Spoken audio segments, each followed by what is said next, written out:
hello लोगोफोर खुलुमबाय welcome back to माय चैनल दिनैसो गुसु गुसु मोनबायना लोगोफोर अखा हानानै नै आं अखानि मजाखौ एसे लाबाय नोंथांमोनाबो शायद बयबो मोजां मोनबाय जानांगौ अखा हानायखाय ओरैबायदि गरममोन नङासै ना दा अखा हानानै एसेबाबो आराम मोनबाय आरोना दायो आंनि फुल गार्डेनफोरखौ नोंथांमोना नायलांदों आं नोंथांमोननो नाजारा देखायनोसै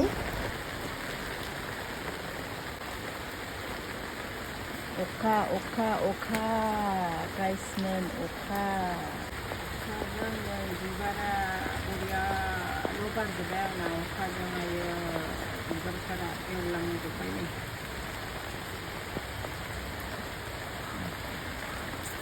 बिउटिफुल फ्लावार्स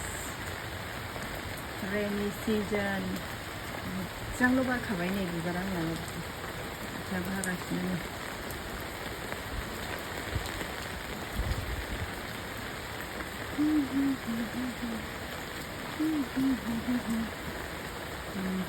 बारजोब्बाय नै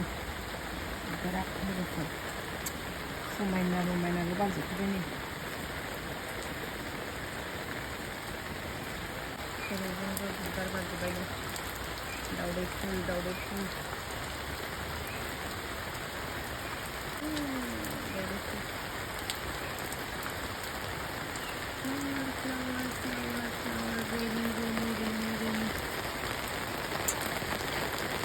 नुनो हादोंना लोगोफोरनि अखाया ओरैबायदि जुब जुब जुब हागासिनो आरो मा एफा मोजां नुयो नेचारखौ अखाजों आयो बिउटिफुल रेनि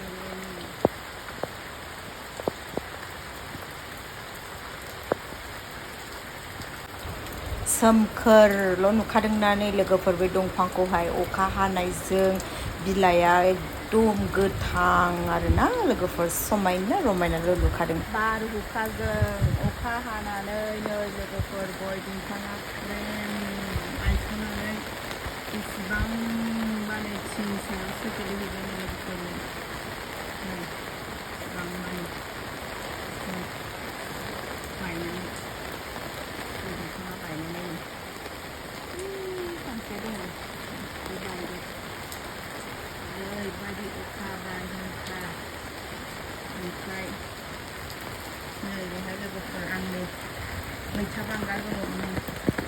आंनि बागाना हाग्रा जाजोब्बाय नै आयो